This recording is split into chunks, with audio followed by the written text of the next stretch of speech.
It's Monday, and that so happens to be the day that I like to talk about monsters. Hello, and welcome to Monster Mondays. I'm Jeff Arbuckle, co-host of the podcast Film Seizure, that you can catch each Wednesday at filmseizure.com or at a number of podcast providers online. We've got a triple threat of Richard Matheson stories that have been brought together into what can honestly be called an iconic made-for-television horror anthology for you this week. Today, I'll be looking into Trilogy of Terror. Now, Trilogy of Terror was co-produced and directed by Dan Curtis. Now, Curtis is maybe one of the greatest television horror personalities to have ever existed. Now, maybe you might think that Rod Serling would be the greatest television horror personality, but it's a little bit different for Serling. Most of the Twilight Zone episodes were oddities, science fiction, and fantasy, not always horror. Certainly there were episodes that were scary, or there were science fiction or oddity tales that had a creepy factor to it. But Curtis, on the other hand, well, he's had his hand in things that we've seen before, specifically Kolchak. He produced the original The Night Stalker and The Night Strangler TV movies for Carl Kolchak's character. He also directed and produced other popular TV horror movies like the Norliss tapes, which kind of was a sci-fi Kolchak type of story. And I do believe that that was also intended on becoming a series too, but I could be wrong on that. He made Scream of the Wolf starring Peter Graves, a very interesting version of Dracula starring Jack Palance. And after Trilogy of Terror, Curtis teamed back up with the star of this film, Karen Black, and added Oliver Reed and Bette Davis for Burnt Offerings. These were all pretty popular TV movies. And he also created the gothic soap opera Dark Shadows, and we'll be talking more about that in the very near future. Stay tuned. But outside of horror, he made other popular miniseries. In 1983, he made The Winds of War. And that's based on a 1971 book that dealt with the early years of World War II. It was a 7-part miniseries and mixed narrative with fictional characters and documentary information. It ran over the course of 8 days between February 6th and 13th of 1983. And at the time, it was the most watched miniseries of all time. ABC spent $23 million on advertising that began about a year before its release and reported 140 million viewers for all or part of the 18 hours of the miniseries. It was a pretty big deal. 5 years later, Curtis had another massive success with War and Remembrance. Although, put an asterisk next to that massive success. We'll talk about that here in just a moment. This was the sequel of sorts to The Winds of War. It carried on some of the characters from The Winds of War. It was based on the same author's work, but it ran for 12 episodes. The first 7 episodes ran from November 13th to the 23rd, and then 6 months later, the final 5 episodes ran from May 7th through the 14th. It did garner 15 Emmy nominations, and it was the sequel to a very popular, highly watched miniseries. However, War and Remembrance underperformed and supposedly lost ABC a lot of money. It's considered to be the miniseries that kind of led to the downfall of the format.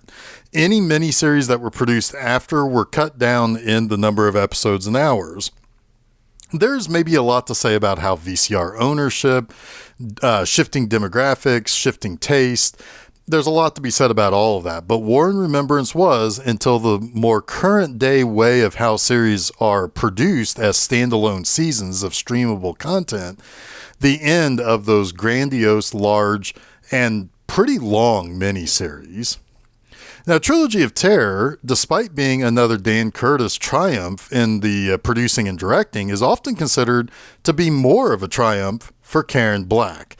Karen Black had a very small part in a 1960 film called The Primetime, but in 1966, she appeared in an early Francis Ford Coppola movie called You're a Big Boy Now. Then, in 1969, she appeared in Easy Rider, one of the most influential new Hollywood movement movies to ever be made. She then followed that up as Rayette de Pesto an Oscar-nominated performance in 1970's Five Easy Pieces, a movie we've talked about on Film Seizure. And it's a fantastic movie. But she also had award recognition for 1974's The Great Gatsby and The Day of the Locust in 1975. That same year, 1975, the same year that this television movie came out, she was also in Robert Altman's Nashville, which was a very well-appreciated film. In 1976, Black also appeared in the final Alfred Hitchcock film, Family Plot. Black continued to make films consistently from 1969 until her death in 2013, and she left behind a legacy as being one of the key actresses in the new Hollywood movement. Now, Karen Black stars in each of the three segments of Trilogy of Terror, with her being a constant in each of these three stories. As I mentioned before, the other constant is that all three segments are based on short stories by Richard Matheson. The first, Julie, is based on a 1962 short story called The Likeness of Julie, which was released in an anthology book called Alone by Night. The second story, Millicent and Therese, is based on a story published in Ellery Queen's Mystery Magazine in October of 1969. And the third story, Amelia, is based on a story called Prey, published in April 1969 in Playboy. Now, we've covered Matheson many times over now. The Omega Man, the two Kolchak movies, The Devil Rides Out. He's not new around these parts. So, in the first segment, Julie, we start at college and we meet this kind of stud student named Chad. Of course he's named Chad, right? He's unimpressed with the women his age on the campus. The conservatively and modestly dressed Julie Eldridge, an English teacher, walks by. Suddenly, Chad gets a crazy idea that just seems to kind of pop out of his head. What would Julie look like under all of those clothes that she wears? In class, he goes out of his way to impress her and then fantasizes about her when she sits on the corner of her desk and shows a little bit more leg than you would normally see in her longer past-the-knee skirts that she wears. After class, he talks to Julie about how he likes going to the movies and his hobby is photography. Now that night, Julie's roommate, Anne, implores that Julie change her style and get out of the house more often. In fact, Anne has a friend that she wants to introduce Julie to, but Julie declines. The next day, Chad tries again to ask Julie to the drive-in for a movie, and he invites her to see what he says is an old French vampire film that's shown in subtitles. He thinks that this will kind of make it a little bit more appealing to this college teacher. Now, when they go to what they go to see is pretty great because it is the original The Night Stalker movie played off as an old black and white movie. Chad goes to the concession stand to get Julie a drink, and then he drugs it to make her pass out. And once she does, he takes her to a motel where they check in as husband and wife. He even says that they're Mr. and Mrs. Jonathan Harker, which of course is a character in the Dracula stories. But and he puts her on the bed and kind of poses her in several provocative positions to take pictures of them. Chad then uses these pictures to blackmail Julie into continuing a sexual relationship with him for over a month. Anne starts to notice something is off with these late night excursions and then how Julie seems to be acting. But Julie won't talk about it. Now, eventually, Julie does tell Chad very starkly that this is all over and she's bored with him. She's not terrified. She's not shocked. She's just bored of him. She reveals that she has orchestrated the entire thing and she's basically been controlling his mind telepathically. She's done this to several students in the past in different towns across the country. She places the idea into a particular student's mind that he wants to try to take her on dates and do sexually explicit things with her. And then she's the one who orchestrates all of the things that that he wants to do with her. It's kind of crazy. She's placing herself into what she thinks or what he thinks is a controlling relationship when in fact she's the one controlling everything and holding all the cards. She's poisoned Chad with a drink and stages his death by putting him in his dark room and setting the place on fire. She clips the story of his death out of the newspaper and adds it to a collection of all of her other conquests. As she puts it away, she gets a visitor, a male student seeking a tutor. The second tale in this trilogy is Millicent and Therese. Now, Millicent is a prude. On top of that, she has a massive hatred for her twin sister, Therese. Millicent has a conversation with Therese's most recent lover, Thomas, and he's surprised to hear that Therese is at a party. Earlier that day, the sister's father had passed away and it was his funeral, and Thomas believes that Therese was just horribly distraught, but Millicent says Therese is evil. She's vicious, she's cunning, and she's manipulative. Millicent says that at the age of 16, Therese seduced their father, and soon after their mother died after an overdose of sleeping pills. Millicent says it was no accident and that she believes Therese is guilty of drugging their mother. She tells Thomas that Therese uses voodoo and witchcraft to capture and enslave the souls of men. Thomas refuses to believe this, but she eventually convinces him and seems to believe that Millicent's freed Thomas from the evil that is her sister Therese. Millicent then calls Dr. Ramsey, an old family doctor, needing help with dealing with Therese, saying that things have gotten much, much worse. When Ramsey gets to her home the next day, Therese answers the door and attempts to seduce the doctor. But Ramsey resists her charms, and out of anger, Therese throws him out of the house and then yells at Millicent that she was aware of the whole thing that she was trying to do with the doctor to control her. And Millicent decides that she might have to rid herself of Therese by killing her. Using a book of voodoo, Millicent creates a voodoo doll of Therese. Millicent then calls Dr. Ramsey to tell him that his advice is no longer required, and worried after trying to call her back, the doctor goes to the sister's house, and when he comes in, he finds Therese's dead body. He calls the police and reports the death, and calls it at first an unknown cause, despite looking at the doll and making us believe that it was voodoo that killed Therese. As the ambulance drivers come to collect the body, Dr. Ramsey reveals that Therese is simply Millicent dressed in a wig and with extra makeup on. And she was the most advanced case of multiple personality disorder that he's ever seen.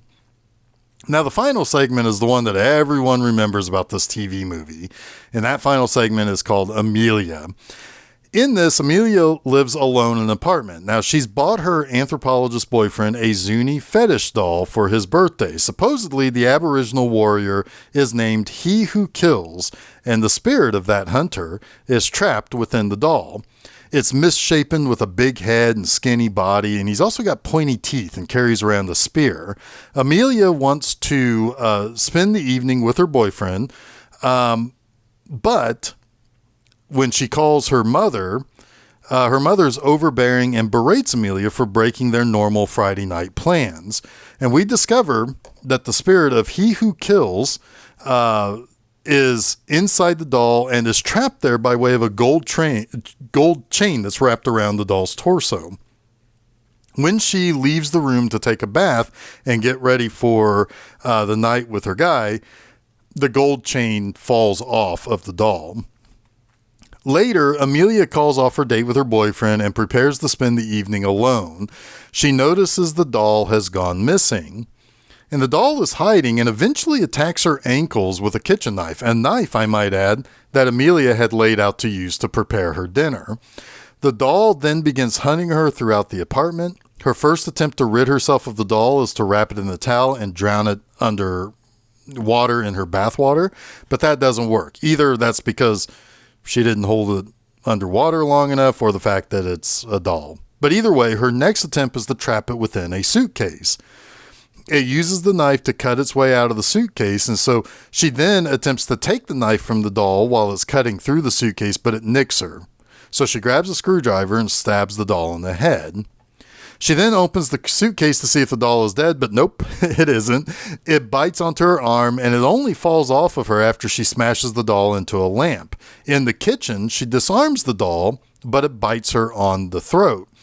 And she pries it off of her neck and throws the doll into the oven, where it howls as it catches fire and burns. When the doll goes silent, She opens the oven, just to make sure the thing is dead. And then she lets out with a loud scream. After the ordeal apparently is over, Amelia calls her mother to invite her over. After hanging up the phone, Amelia crouches and holds a large knife like a hunter would, waiting to pounce on prey. As she smiles, she reveals the pointy teeth that the Zuni doll had. The spirit of he who kills is now possessing Amelia's body. Let's talk about the 3 things I like about Trilogy of Terror. What's great is that this being a trilogy of stories, it makes perfect sense for me to give 1 like per segment. For the first story, Julie, I really do love the twist at the end. Actually, if I'm being honest, this one's my favorite of the 3 stories. It's often called forgettable. It's often called kind of filler to get to Amelia, which is the one that everybody remembers. But I actually like this one the most. We're made to believe that the whole time the terror in this segment is from the danger of a lecherous student. That student, Chad, by the way, is played by Richard Burton, and that was Karen Black's husband at the time of filming. They had split by the time that this was aired on TV. In fact, his casting made her change her mind about doing the movie. She originally turned it down, but then changed her mind when he was cast. Anyway, I love that the whole expectation is the guy is the stalker and the predator.